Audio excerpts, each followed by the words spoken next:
Welcome back, everybody. Today we're going over a pistol that I've been wanting to get in for a while. I finally picked one up, and this is it. This is the Beretta Vertec Inox, and the Vertec has to do with the grip angle and the grip design that you see here, and the Inox is the finish. There's been Beretta Vertecs that were not Inox, and Beretta Inox pistols that were not Vertec. So this is kind of a relatively unique one here in this design that we see it here, and I'm going to go over it and let you know some of the things that are different about it versus other Beretta 92 type pistols, and some of the things I like about it and some of the things I think other shooters out there will like about it. But what we're going to do now is a little more shooting, then take a closer look at all the details of what make this particular model.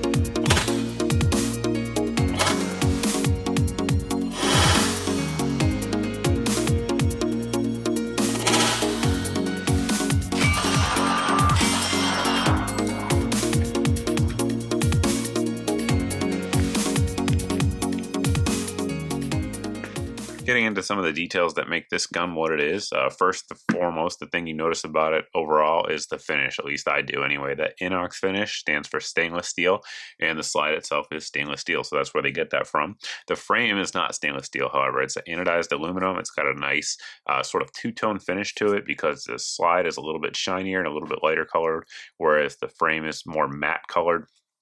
And it's visually appealing, at least in my opinion here.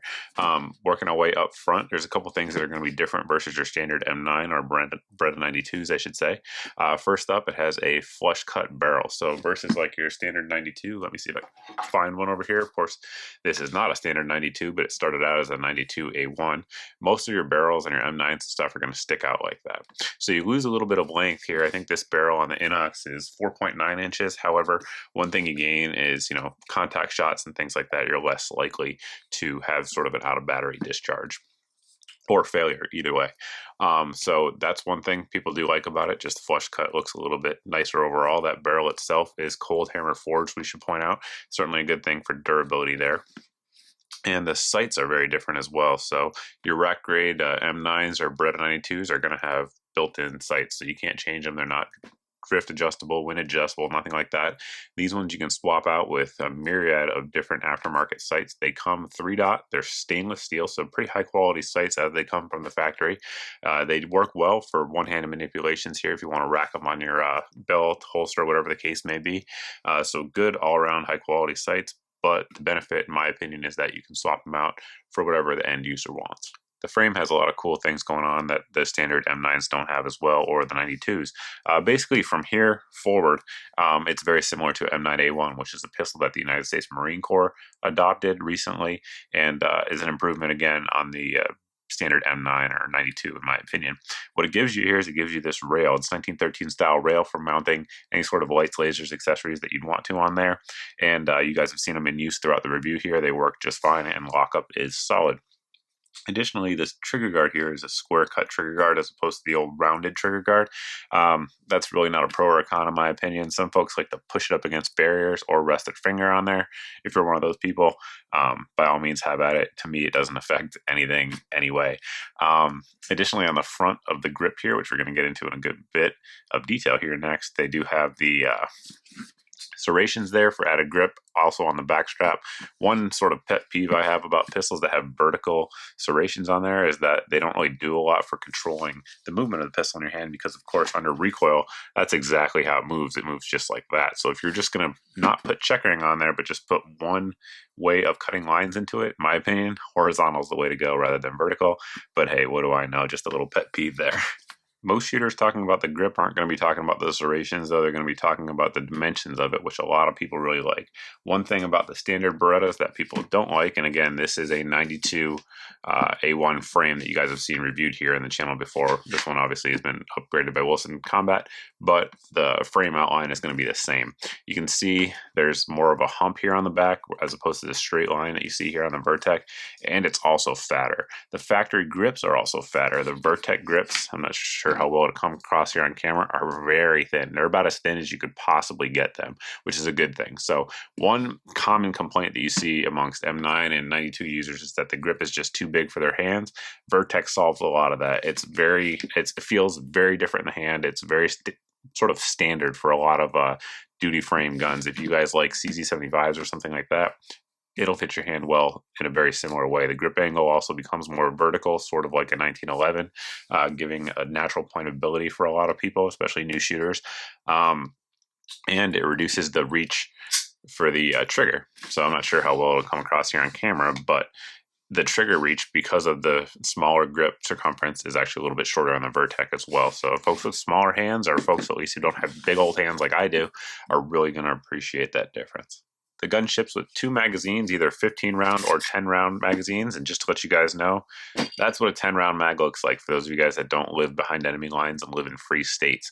Unfortunately, there are a lot of states that restrict the rights of gun owners, and they're stuck with this. But Beretta does provide these for those of you guys behind enemy lines. Of course, everyone else who lives in America can use normal magazines, either 15 to 18 to 20 to even the 30 rounders that you guys have seen here in the video. So any of your standard M9 mags will fit, which is something that's really good. Something else I should point out while we're talking about magazines is the mag catch, of course, is reversible. It's the standard M9 part, so swap it over just like any other. It's a very simple thing to do.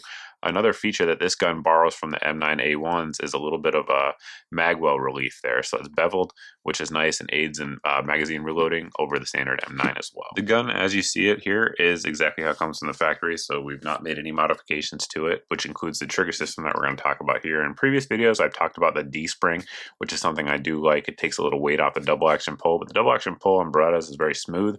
It's just a little heavy, coming in right around 12 pounds. You can see here, though, smooth, and then gets to the rear. I'm trying to be careful with it.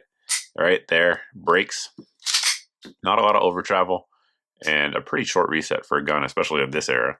And again, good, clean, crisp brake and single action, under 5 pounds. I really like the Beretta single action triggers. Of course, you can clean them up a little if you want to, but as they come from the factory, they're usable. Of course, one thing we should point out is something that is often maligned about Berettas, which is the slide-mounted safety. So on this gun here, it functions as a safety and a decocker. So to decock the pistol, you have to go like that. Now at this point, your gun is dead. That's your safety. The firearm will not operate. And in order to fire, you need to push it up into the fire position. Now, the downside of this safety here is that if you're doing, manipulations, if you have a malfunction or something like that, you need to run that slide. You can absolutely accidentally hit that. It's possible. I've seen it happen in person. So something to be aware of, and it is a training issue if you're going to adopt this type of pistol. That said, in my opinion, it is a training issue, and it's perfectly overcomable. Of course, you can always do a G conversion, which for those of you guys that don't know, this is our Beretta 92G from Wilson Combat. G conversion makes it, whereas this just becomes a decocker only, goes right back into the fire position. So it's not exactly something that a lot of gun owners can do by themselves. Of course, you can send it off to be done if you want to, or if you're, relatively skilled with firearms, you can do it as well. But as it comes from the factory, that is how it comes. In my opinion, not at all a huge deal and not a deal breaker, at least to me. Disassembly of the pistol is very simple, and again, for the era that this gun was designed in, it is very simple and very user-friendly. So in order to do so, you're going to push up here on our slide lock, slide release, lock it to the rear, ensure that the pistol is empty. At this point, you're going to rotate this lever, pushing over here on this little button, let your slide come off. Now, as you can see here, we do have a polymer guide rod and it is not captive. I'm going to push in on this little piece right here, and that will take our barrel out, and it's disassembled. Something that makes these Beretta pistols a little different than your standard guns out there is that it doesn't utilize the standard Browning locking lug system, whereas you'd sort of have a link put in your barrel there and it would lock and unlock as the pistol fires. This one uses sort of a modified P38 locking system, which we'll show you here in a second. The big advantage of that, one of them is that the barrel stays very straight, allowing for very good accuracy and reliability. So basically, to reassemble it, we're just going to put it back in place. And this is something that a lot of new shooters kind of struggle with. I'll probably do a cleaning and lubrication video on it to sort of give you a good detailed guide on how to do this. But to get this link to go down can be a little tricky if you don't really know what you're doing. And one thing you don't want to do is force it. So the easiest way for new shooters I recommend is just to keep kind of putting it in and it'll go down. There's a more sort of advanced way you can do it, but it messes with a lot of people. So we're going to put our recoil spring back in, and I'll show it in that cleaning and lubrication video too. And we're going to lock our recoil spring back in, lock our slide onto the frame. We're just going to pull it straight back and push up, rotate the lever, and we're reassembled. The advantage of the locking system that I just referenced we'll show you here with the live round, and we'll just show you when the magazine's locked into place, that's how it stays. That round feeds almost straight forward. You guys can see there. One thing that the Arsenal Strike 1 pistol, which is a new pistol relatively on the marketplace, is really touting is that straight feeding, and people think it's revolutionary. Well, it's not all that revolutionary. As you can see here, these guns, Beretta M9 type weapons, have been around since the 70s, and they've been doing it for a while. It really does aid in reliability for sure. It's really hard to have malfunction when the bullet's going straight into the chamber like that with the magazine seated in place. My number one thing when I'm evaluating a gun is reliability. It's just sort of the thing I look for. A lot of people look for accuracy or whatever the case may be. I look for reliability. It's my number one thing, and this gun has had it. It's had zero malfunctions to date with any of the different magazines that we put in there. Of course, majority either Beretta factory mags, I should say, or Mech-Gar. Mech-Gar make excellent mags, as many of you guys know. So recommend them for sure if you guys are looking for mags for this. But zero issues with a Full Metal Jacket. Of course, the majority's been the Minuteman 115 grain stuff. But Gold Dots, HSTs, and even some Hornady Critical Duty have gone through this without even the slightest of hiccup. Berettas are very soft shooters. I think this gun comes in at 33 ounces. So probably average in terms of full-size guns, in terms of weight. There's some heavier ones out there and some lighter ones, but the recoil system on it is very good. And they're soft shooting guns for sure. Cost on this particular model is a little bit higher than what you're going to see with your standard M9s or 92 pistols. I think street price, I looked around, is somewhere in the $700 to $750 range. I hate to quote prices because years down the road it might be different, but that's generally what they're running at this time anyway. Is it worth it versus the standard M9? I mean, it just depends. The M9's a great gun, no doubt about it, and the Beretta 92s are great guns. I personally like the upgrades on this one. All in all, I think it's worth it. I bought the gun, so I suppose it's worth it to me. But really a good gun all the way around. I like the modularity of this one, if you will, versus some of the other 92s. And the ability to add lights, lasers, whatever, if you want to use it for a serious defense gun. If you guys have any questions about this pistol that we didn't cover here in the video, by all means, post below in the comments section. You can also post over at my Facebook page as always. But thanks for watching, guys. Thanks for subscribing, and I hope to see you in the next video.